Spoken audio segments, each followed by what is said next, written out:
Hello upcoming future nursing officer, আমি আপনাদের জন্য নিয়ে চলে এসেছি এগেন একটা নতুন টপিক, মাইক্রোবায়োলজি, যা আপনাদের জিএনএম এন্ড বিএসসি দুটো সিলেবাসকে কভার করেছে। আজকের এই পর্ব থেকে সিবিটি এক্সামে আপনারা একটা থেকে দুটো এমসিকিউ হুবহু এক্সাম হলে পেয়ে যাবেন। যেদিন আপনাদের সিবিটি এক্সাম হবে, এক্সাম দিয়ে এসে আমাকে মেসেজ করবেন বা ফোন করবেন যে আমি যে ভিডিও রেডি করেছিলাম বা যে কন্টেন্ট গুলো আজকে রেডি করেছি তার মধ্যে থেকে কমন পড়েছে কিনা। মাস্ট বি লিখে রাখুন আজকের ডেট। একটা থেকে দুটো এমসিকিউ আজকের পর্ব থেকে আপনারা পেয়ে যাবেন, তো প্লিজ লাস্ট পর্যন্ত দেখবেন, ফলো করবেন, সাবস্ক্রাইব করবেন। চলুন আজকের পর্ব মাইক্রোবায়োলজি স্টার্ট করি। বোথ জিএনএম এন্ড বিএসসি দুজনের জন্যই বা দুটো ক্যান্ডিডেটের জন্যই আমি রেডি করেছি। ফার্স্ট পয়েন্ট আমাদের লুইস পাস্তুর।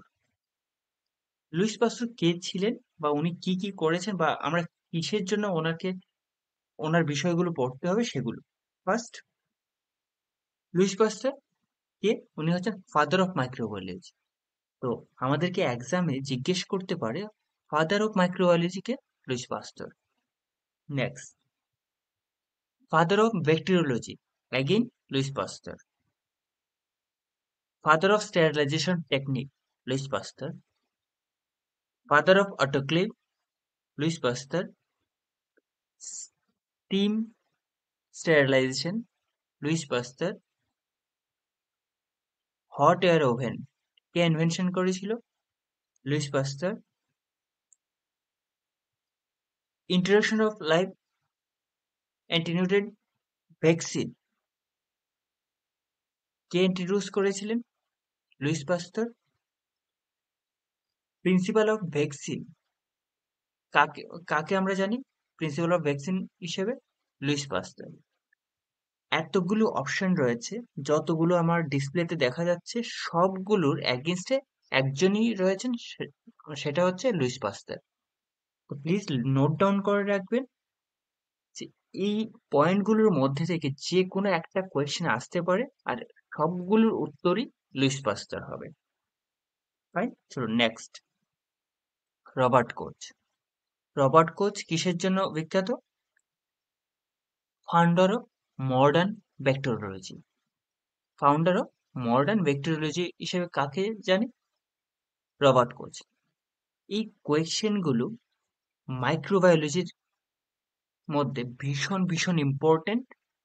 আর এই কোয়েশ্চেন গুলোর মধ্যে একটা কোয়েশ্চেন কি দুটো কোয়েশ্চেন আপনারা হুবহু এক্সাম হলে পেয়ে যাবেন। Second, TB bacteriology. He discovered TB bacteriology কে? Robert Koch. রবার্ট কোচ সর্বপ্রথম টিবি ডিসকভার করেছিলেন। দেন ভিব্রিও কলেরা কে ডিসকভার করেছিলেন? Robert Koch. Joseph Lister, father of antiseptic surgery. Father of antiseptic surgery হিসেবে কাকে জানি? Louis Joseph Lister. And surgery, father of surgery Sushruta, আমি পরে মেনশন করেছি। তো যদি আমাদেরকে বলে যে antiseptic surgery, father of antiseptic surgery, তখনই আমরা জোসেফ লিস্টার লিখবো। আর যদি আমাদেরকে এক্সাম হলে কোয়েশ্চেন আসে যে ফাদার অফ সার্জারি, তাহলে সুশ্রুতা লিখবো। ওকে ফাইন, চলো। Father of modern surgery, antiseptic surgery and modern surgery, both Joseph Lister. Dmitri কিসের জন্য বিখ্যাত? ডিসকভার করেছিলেন virus in bacteria, sorry in biology. ভাইরাসকে ডিসকভার করেছিলেন ডিমিট্রি। তো এই কোয়েশনটা বারবার বিভিন্ন কম্পিটিটিভ এক্সামে রিপিট করেছেন যে bacteria, sorry, virus in bacteriology K discover করেছিলেন? তো ভাইরাস ইন বায়োলজি ডিসকভার করেছিলেন Dmitry. Next, hypocrites of cross. Hypocrite of cross কিসের জন্য বিখ্যাত? Father of medicine. তো ফাদার অফ মেডিসিন কাকে বলা হয়? হিপোক্রেটসকে ফাদার অফ মেডিসিন বলা হয়। দেন সুশ্রুতা বা সুশ্রুত, অনেকে সুশ্রুতা বলে, অনেকে সুশ্রুত বলে।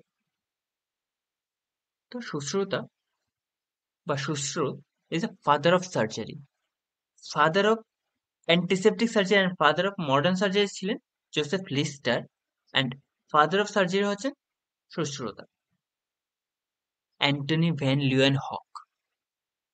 কিসের জন্য বিখ্যাত জেনে নেব। মাইক্রোবায়োলজিতে ওনার অবদান প্রচুর রয়েছে। তো ফাদার অফ মাইক্রোস্কোপ বা মাইক্রোস্কোপি, আমরা যে মাইক্রোস্কোপ এখন ইউজ করি ল্যাবরেটরি গুলোতে ভাইরাস বা ব্যাকটেরিয়া গুলোকে আইডেন্টিফাই করার জন্য বা আদার টেস্ট গুলোর জন্য, সেই মাইক্রোবায়োলজিতে মাইক্রোস্কোপ কে ইনভেনশন করেছিলেন সেটা হচ্ছে অ্যান্টনি ভিওয়ান ল। সেই কারণে ওনাকে বলা হয় father of microscopy. Antonie Antonie van Leeuwenhoek first living cell discover করেছিলেন। ফাদার অফ মডার্ন মাইক্রোবায়োলজি, যেহেতু উনি মাইক্রোস্কোপ ইনভেনশন করেছিলেন, ইভেন ফাদার অফ মাইক্রোস্কোপি বলা হয়, সেই কারণে ওনাকে ফাদার অফ মডার্ন মাইক্রোবায়োলজিও বলা হয়। Doctor Edward Jenner, doctor Edward জেনারকে আমরা সেকেন্ড ওয়ার্ল্ড ওয়ার থেকে চিনি। উনি ফার্স্ট গুটি বসন্তের টিকা ইনভেনশন করেছিলেন। চলুন জেনে নেই ওনার বিষয়ে। Created the the world fastest successful vaccine. কিসের ভ্যাকসিন? গুটি বসন্তের ভ্যাকসিন উনি ডিসকভার করেছিলেন। বর্তমানে গুটি বসন্ত আর নেই ওয়ার্ল্ডে, ইরাডিকেট করা হয়ে গেছে, অলরেডি ইরাডিকেট করা হয়েছে 1975, অ্যান্ড ইন্ডিয়া থেকে হয়েছে 1977। তো এডওয়ার্ড জেনার কিসের জন্য বিখ্যাত? সেটা হচ্ছে উনি created the world first successful vaccine. John Snow ভীষণ ইম্পর্টেন্ট, জনশো মাইক্রোবায়োলজিতে জনশো এর অবদান ভীষণ। Modern epidemiology and anaesthesia. তো আমাদেরকে যদি কম্পিটিটিভ এক্সাম গুলোতে বা আপনাদের যে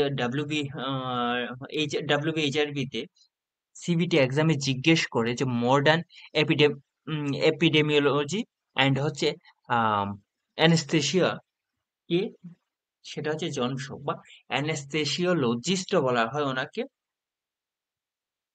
তো কে হবে সেটা? সেটা হবে John Snow, modern epidemiologist and anaesthesia বা অ্যানেস্থেসিওলজিস্ট জনশো।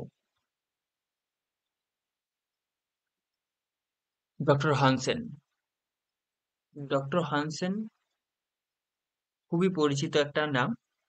চলুন জেনে নেই কেন উনি পরিচিত নাম মাইক্রোবায়োলজিতে। উনি ডিসকভার করেছিলেন ল্যাপ্রোসি।